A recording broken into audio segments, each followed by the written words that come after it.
Slide number 20. The clef sign. What is a clef sign? Clef means a key which refers to your path, which shows you a way what you are going to do.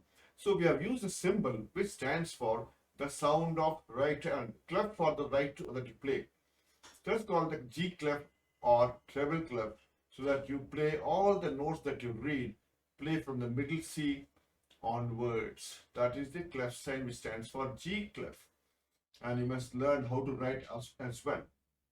Similarly, if you want to play a piano, you should also know how the left hand symbols are read, notes are read. Same way, left hand side is called the bass clef or the bass clef, and how the picture is written and how the fourth line note stands for the F sound.